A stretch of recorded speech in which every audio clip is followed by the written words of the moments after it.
नमस्कार मित्रांनो, मुख्यमंत्री माझी लाडकी बहीण या योजनेचे 3,000 रुपये तुमच्या बँक खात्यामध्ये 17 तारखेला रक्षाबंधनच्या अगोदर 2 दिवस जमा केले जाणार आहेत.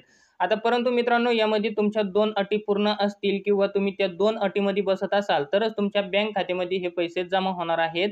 आता बऱ्याच महिलांना असं वाटत आहे की आपला अर्ज अप्रूव्ह झाला म्हणजे आपल्याला मुख्यमंत्री माझी लाडकी बहीण या योजनेचे पैसे आपल्या बँक खात्यामध्ये 17 तारखेला जमा होणार आहेत. परंतु मित्रांनो, तसं नाही. तुमच्या जर या 2 अटी पूर्ण असतील तरच तुमच्या बँक खात्यामध्ये हे पैसे जमा होणार आहेत. तर आता या 2 अटी कोणकोणत्या आहेत तर त्या आपण या व्हिडिओमध्ये पाहणार आहोत. मित्रांनो, इथं आपण बघू शकता या योजनेचा राज्यस्तरीय कार्यक्रम मुख्यमंत्री एकनाथ शिंदे, उपमुख्यमंत्री देवेंद्र फडणवीस व उपमुख्यमंत्री अजित पवार यांच्या उपस्थितीत 17 ऑगस्ट 2024 रोजी पुणे येथे होणार असून त्यांच्या हस्ते ज्या महिलांचे अर्ज दिनांक 14 ऑगस्ट 2024 अखेरपर्यंत मंजूर होऊन शासनास सादर झाले आहेत त्यांच्या बँक खात्यामध्ये पैसे वर्ग होतील. तर मित्रांनो, आपण इथं बघू शकता ज्या महिलांचे अर्ज 14 ऑगस्ट 2024 पर्यंत मंजूर झालेले आहेत, अप्रूव्ह झालेले आहेत, तर अशा महिलांच्या बँक खात्यामध्ये हे 3,000 रुपये 17 तारखेला जमा केले जाणार आहेत. आता यामध्ये जर तुमचे अर्ज पेंडिंगमध्ये असतील किंवा रिजेक्ट झालेले असतील किंवा तुम्ही पुन्हा रिसबमिट केलेले असतील किंवा रिव्ह्यूमध्ये असतील तर मित्रांनो, असे अर्ज जे आहे तर हे 14 तारखेपर्यंत जर अप्रूव्ह झालेले असतील तर अशाच महिलांच्या बँक खात्यामध्ये 17 तारखेला हे पैसे जमा होणार आहेत. आणि दुसरी जी अट आहे तर ती म्हणजे मित्रांनो, आपण विविध व्हिडिओच्या माध्यमातून सांगितलेलं आहे, तुमचं बँक अकाउंट हे आधार कार्डला लिंक असणं गरजेचं आहे.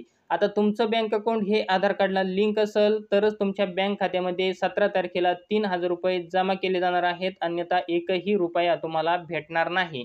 आता तुमचं बँक अकाउंट हे आधार कार्डला लिंक आहे का नाही हे कसं चेक करायचं आहे तर त्यावर मी ऑलरेडी व्हिडिओ बनवलेला आहे. त्याची लिंक व्हिडिओच्या डिस्क्रिप्शनमध्ये सुद्धा दिलेली आहे. तुम्ही तो व्हिडिओ बघून तुम्ही पाहू शकता तुमचं बँक अकाउंट हे आधार कार्डला लिंक आहे का नाही. तुम्हाला आधारच्या साईटवरती जाऊन माय आधार असं नाव टाकून मित्रांनो तुम्ही आधारच्या साईटवर जाऊ शकता. तिथं तुमचं बँक अकाउंट हे चेक करू शकता. तर त्या व्हिडिओमध्ये मी संपूर्ण माहिती सांगितलेली आहे कसं चेक करायचं आहे ते.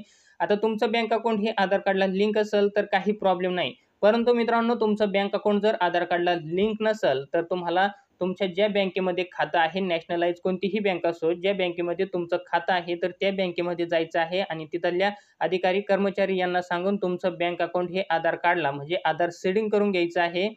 हे झाल्यानंतर तुम्हाला तुमच्या बँक खात्यामध्ये पैसे जमा होतील. आणि जर मित्रांनो, आता तुमच्या हातामध्ये थोडेच दिवस राहिलेले आहेत, जर तुमचं बँक अकाउंट या काळामध्ये जर लिंक झालं नाही आधार कार्डला तर तुम्हाला लवकरात लवकर पोस्ट ऑफिसमध्ये तुमचं एक बँक अकाउंट उघडायचं आहे.